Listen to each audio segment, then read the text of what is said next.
All right, so if you have opted to take home some tomatoes or eggplants, or if you were going to plant some in your garden from somewhere else, I'm going to do a little demonstration about how to transplant those two of the same family. So they're both in the nightshade family.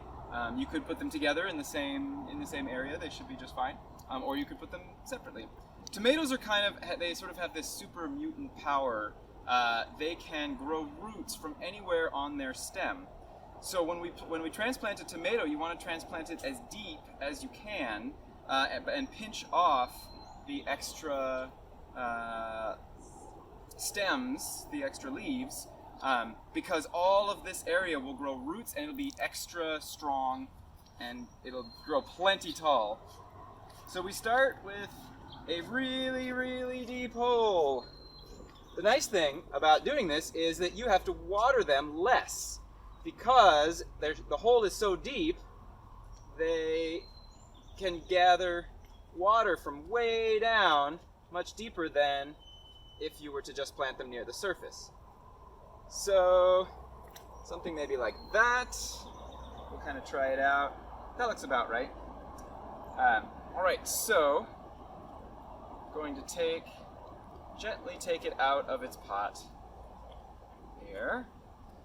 These roots are not very root bound, so we don't really need to massage them to loosen them up, but if they were, we could do that too. I'm going to pinch off these leaves.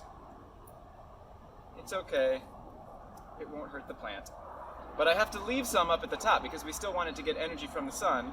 Remember, the leaves are its powerhouses. So right in like that, we're going to cover it up with the soil. We don't necessarily want the leaves to touch the soil, so that's fine to have. That's why I pinched this one off. And it should look something like that.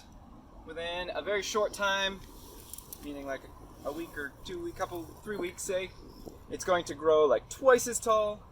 But initially it might seem to sort of just kind of stay just like it is, because it's a big shock for that little plant to go from this pot into the ground. Eggplants they do not have that superpower of growing roots from their stems, so we don't really need to plant them as deep.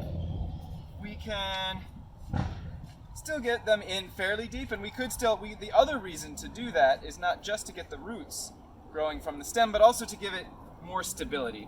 So for this one, I'd probably pinch off these bottom the first leaves, the cotyledon, because it can't hurt, and we can get it a little deeper that way. So it's going to look something like that. And the tomatoes, these are indeterminate tomatoes, meaning they will keep growing and growing and growing and growing and growing until the winter comes and they die. So they definitely want to have some kind of a tomato cage or a trellis or something around them. The eggplants, this year we're going to try staking them rather than trellising them. So you could put a tomato cage around an eggplant too. Or if you just have like a long straight stick or a piece of bamboo, you could stick that in next to it and put a little piece of twine, gently tie the twine around it so that it just doesn't fall over. So, because it's a little hardier of a plant. So there you go.